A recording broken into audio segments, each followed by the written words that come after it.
Hello everyone. Today we'll start a new chapter, that is chapter number 6, staffing.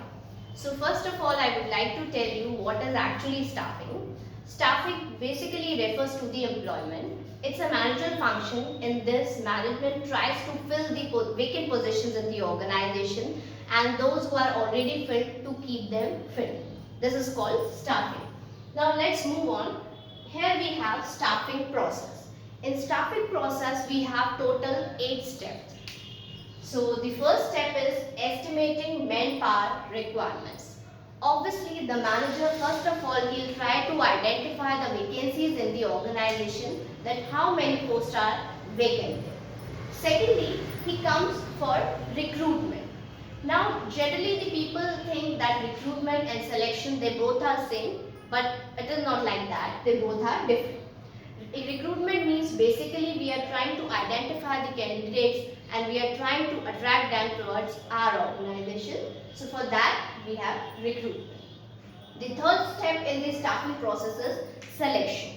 When we have a number of options for the candidate for a particular post, in that case we have to choose the best one.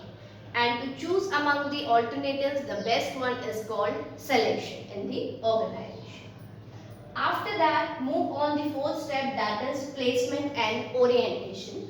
When the person has been hired by the organization, then he started working there.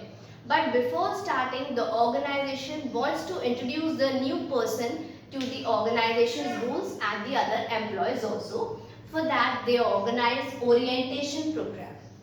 Next step that we have, that is training and development. As we know that training is a very essential part of anybody who is working, because training always helps us to improve our skill. So it is with the employees also. If we provide proper training to the employee so that he can work well and give us his maximum output. Next step is performance appraisal. In simple words, we can say that evaluation is a very important factor. So in performance appraisal, the managers try to evaluate the performance of the employee, how did he perform throughout a certain time period. If he finds that there are some deficiencies, so obviously he will suggest some measures that how can the employee improve himself. Next step is career planning and promotion. As everyone likes growth in the career, same with the employees also. So we can give them promotion to motivate them, to encourage them so that they can enhance their working in future also. As a reward, we can give them promotion. It means we can assign him or her some more responsibilities and authorities as well. Now let's move on to the next point, that is the last step of the staffing process, and that is compensation. Compensation means the remuneration that the person gets in return of his work. So we call it compensation, and obviously it should be the fair enough so that the person keep motivated and keep working hard. As we just discussed about the recruitment, so recruitment was basically that here we were identifying the candidates and we were attracting them towards our organization. So for that we have mainly two sources. First is internal source and second one is external source. We can further categorize internal source into two parts.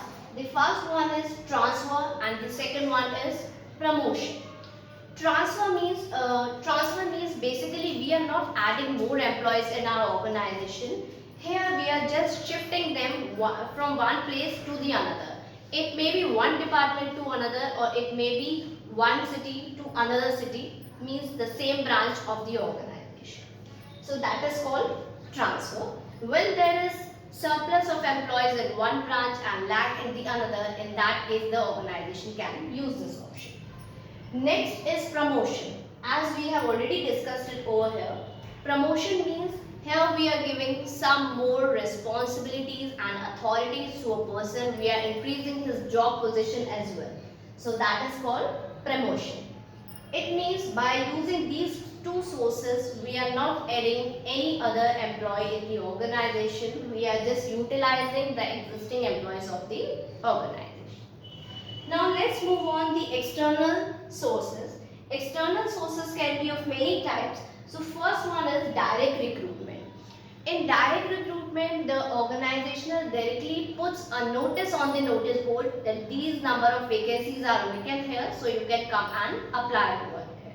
So the prospective employees come there and they just give their resume or the documents they want to submit.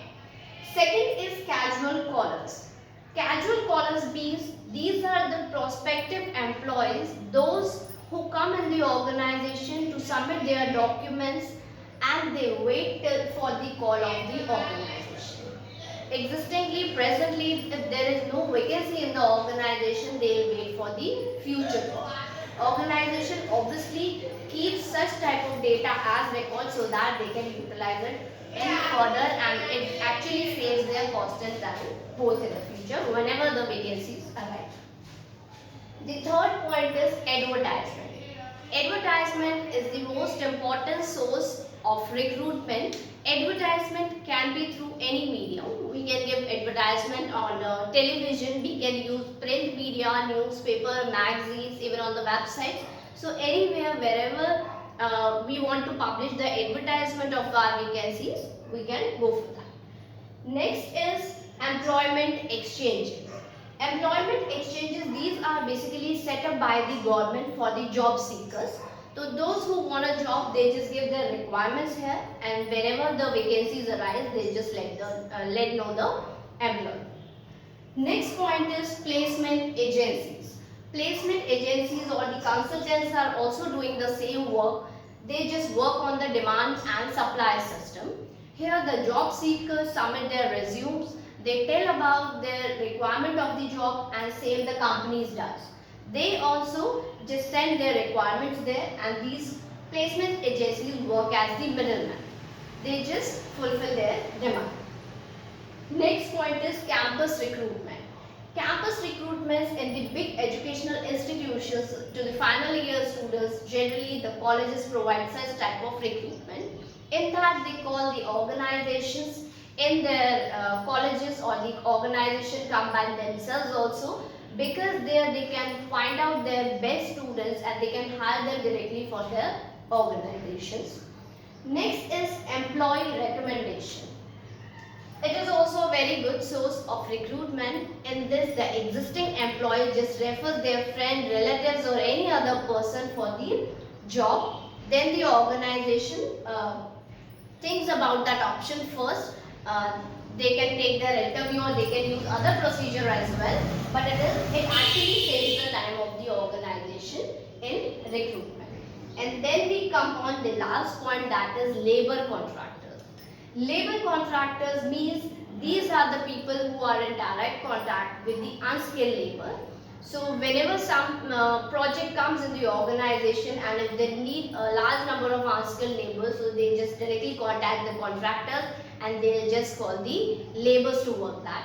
It is not a permanent source actually, but yes, it works well for the organizations also. I hope you understood the topic. Now see you in the next video. Thank you.